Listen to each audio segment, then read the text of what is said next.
Hey, Bobcat family. Good morning, my beautiful students. Good morning, parents, our wonderful, wonderful Washington community. And even if you're not part of our Washington school and you're joining us, welcome. Thank you for joining us. Today is Monday, April 20th. We have made it through the weekend and we are back from spring break, Bobcats. I hope everyone had a nice and safe spring break vacation. Bobcats, I hope you are ready to jump back on the wagon and continue with our distance learning, right? I already saw this morning how your wonderful teachers already checked in with you, posted assignments, and many of you have already responded, and you are back on track. I'm so proud of you, Bobcats. Keep up the good work. Remember that this is not easy. We completely understand that it's not easy, but we are here for you. We are here to help you. We are here for our families. We are in this together. So I'm just very happy to be here with you. And I am able to give some shout outs this morning. Shout out to Angie. Hey, Angie. Thank you for joining us. Shout out to Jonathan. Good morning, Jonathan. Thank you for joining us today. And once again, welcome to our Read Aloud. So today's Read Aloud is about a young, beautiful girl who is very proud of her culture. She's very proud of her values. She follows her values. She has a very close relationship with her grandma, and she doesn't care what anybody says about what she wears or how she behaves. She's just a very confident young lady, and this is someone who I want to encourage all of our students to be, right? We have to be proud of where we come from, who we are, and not let anybody else make us feel bad about how we act. So I hope you enjoy this book. And today's book is called Suki's Kimono, right? And this is a kimono. This is Suki. This is what she's wearing.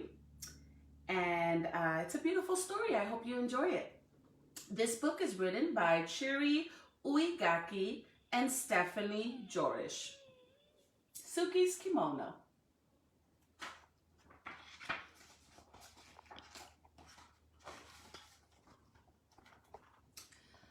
On the first day of school, Suki wanted to wear her kimono. Her sisters did not approve.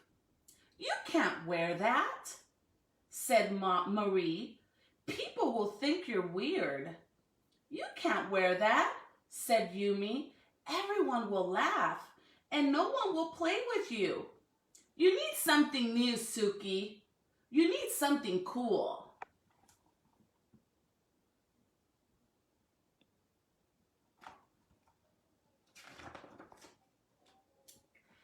But Suki shook her head. She didn't care for new. She didn't care for cool. She wanted to wear her favorite thing, and her favorite thing was her kimono. Suki's Obashan had given her her kimono. The first time Suki wore it, her Obashan took her to a street festival where they slurped bowls of slippery coal somen noodles and shared a cone of crunchy shaved ice topped with a sweet red bean sauce. This is Suki's Obashan, right? Her grandmother.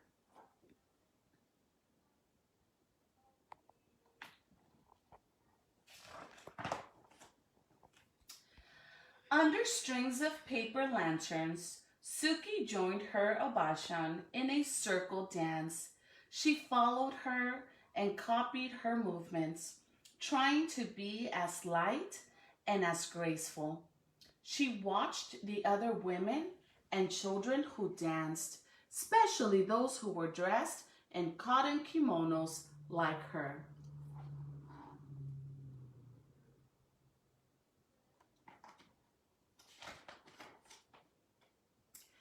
Later, Suki sat so close to the stage that when the taiko drummers performed bum bum bum bum, she felt like she'd swallowed a ball of thunder and her whole insides quaked and quivered. Before they left the festival, Suki and her obashan stopped at a souvenir stand.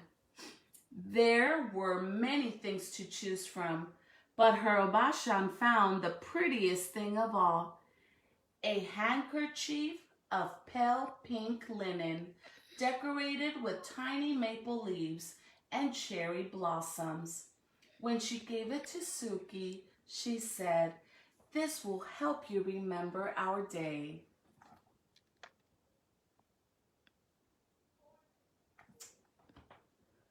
Aww. Now it was time for school. Mother checked Suki's obi one last time and took a picture of Marie, Yumi, and Suki together by the front steps. Then, as she watched, the three sisters made their way down the block to their school. Marie and Yumi stayed several paces ahead of Suki and pretended they didn't know her. Wow, that's not cool. It's almost like they feel ashamed of their sister. But Suki didn't mind. She turned and waved to her mother before she clip-clopped along in her shiny red geta, feeling very pleased in her fan-patterned blue kimono. She's just so proud to wear it. Once in a while, Suki would lift her arms and let the butterfly sleeves flutter in the breeze. It made her feel like she'd grown her own set of wings.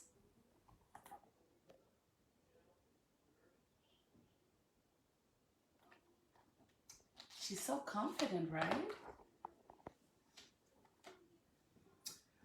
When they reached the school, Marie and Yumi hurried across the yard to a group of their friends. Suki stopped and looked around. Some of the children turned and stared at her, and others giggled and pointed at her kimono. But Suki ignored them. She took a seat on the swing to wait for the bell.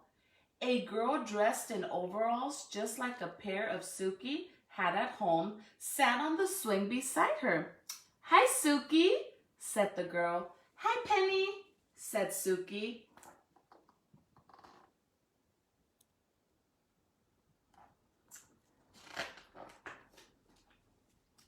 "How come you're dressed so funny?" Penny asked.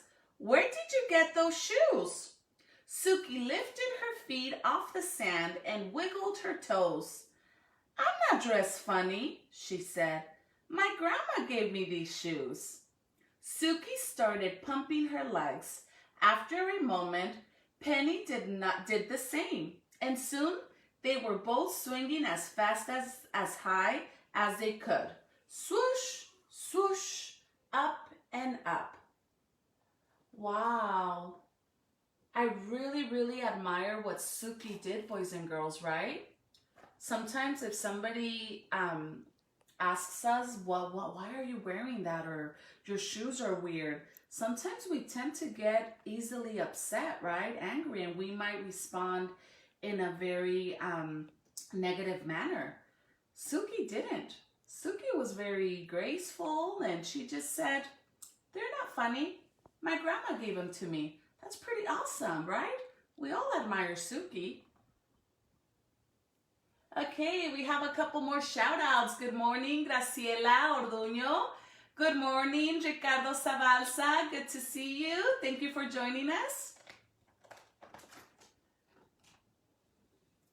When the bell rang, Suki and Penny jumped off their swings and ran to the gym for the first day assembly.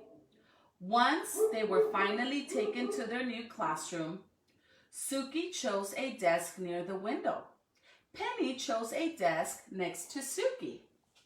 As they waited for everyone to find a seat, two boys in front of Suki turned and snickered behind their hands.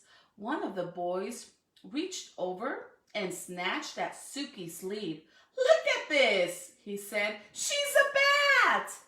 Ooh. That's rude. Not nice. Good morning, Paola Ramirez. Good morning, Alexis Mendez. Good to see you. Suki felt her cheeks burn. There you go, right? It's hard not to get upset. Suki felt her cheeks burn, but she did not respond. Instead, she concentrated on sitting up straight and tall, the way her obashan always did. It was easy to do with an obi wrapped snug around her middle. Her obi was golden yellow, and in its folds, Suki had tucked away her pale pink handkerchief. "Welcome to the first grade," said the teacher. "My name is Mrs. Paggio." She smiled. "Let's introduce ourselves and tell everyone what we did this summer." When it was her turn to speak, Suki stood up and told the teacher her name.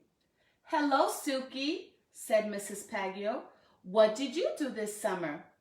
"My grandma visited us," she said, strengthening her sleeves. "She brought me my kimono and my geta." Suki raised her foot to show the teacher her wooden clog.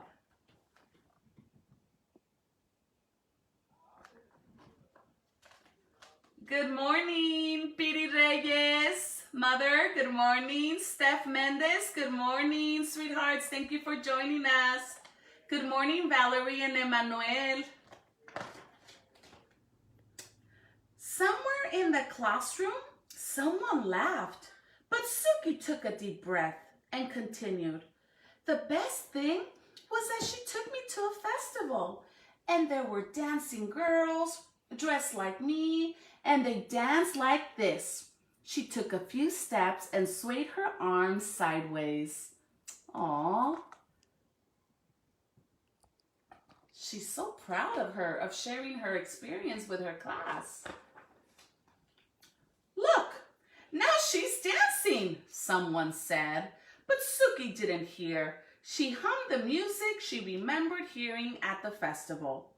She remembered how it felt to dance barefoot in the open air on fresh-cut grass that tickled her toes. She tried to picture the other dancers, how they moved forward in the circle with the rhythm of the music, how they stamped their feet, first right, then left, swung their arms, first up, then down, how they stepped back and back and back, then clapped. When Suki couldn't remember the next step, she made it up, just to keep dancing. 1, 2, 1, 2, stop.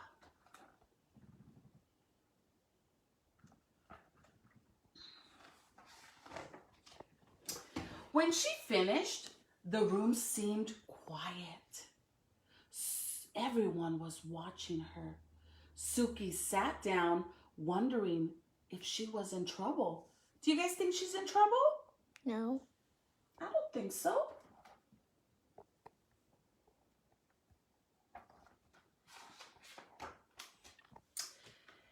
But Mrs. Paggio said, "That was wonderful, Suki." And she started to clap. Then so did Penny.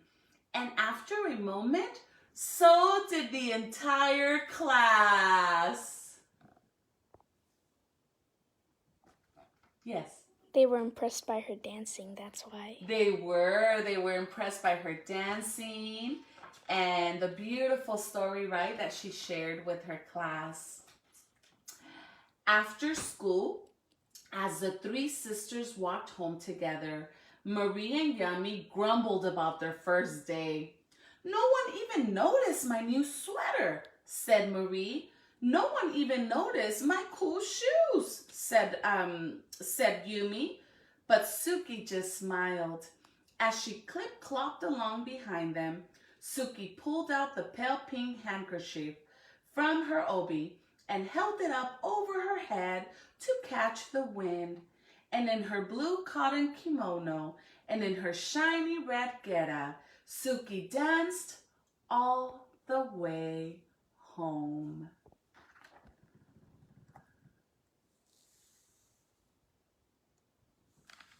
The end. Yay! All right, so what do you think? What did you think about this book, Popcats? Do you connect with Suki? Right? Are you proud of what you wear? Are you proud of your cultural backgrounds, right? Of the food that you eat, of maybe there's another language other than English that you speak, and you're proud of that, right? It's always great to be bilingual. Are you proud of just the different values that your parents, your families have taught you? And we should all be proud of where we come from. We can't forget of where we come from. You know, Miss Verduzco, I was born here in the United States, but I was actually raised in Mexico for about 6 years, right? And then I came back to the United States and I started 2nd grade here. And I am just very proud of everything that I love visiting my native country, right? Going back to Mexico and visiting family. And I'm also proud of the fact that I'm bilingual and I speak Spanish. And I'm proud of wearing just different things, different assets, different dresses, different, just anything that I was brought up by my mother, by my father. And it's just something that we can't just, ignore. We need to wear it with pride and with confidence. So, Bobcats, I want to just say thank you for joining us today. It is going to be a great week today. Remember to check in with your teacher. If you still haven't connected with your teacher, Bobcats, please, you can find the email addresses on our school's website. Go to Washington Elementary and Linwood. You can find your teacher's email there, but we want to make sure everyone is being connected with their teacher. So thank you for everything, and I just wish everyone a good day. Stay safe. Remember that tomorrow Dr. Morales will be reading to you, and then I am back with you on Wednesday, okay? Thank you, Bobcats. Take care. Have a very good day. And I think we have a question. Jokes. Oh, jokes. Okay. Well, oh. Okay, let me share this quick joke. Okay, remember, I'm not the best joke teller. Here we go. What did a penguin eat for breakfast? Dun, dun, dun, dun, dun, dun. Time's up. A breakfast burrito.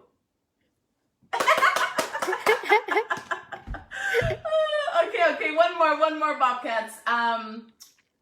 Why is Cinderella horrible at soccer? This is an old one, actually. Why is Cinderella horrible at soccer?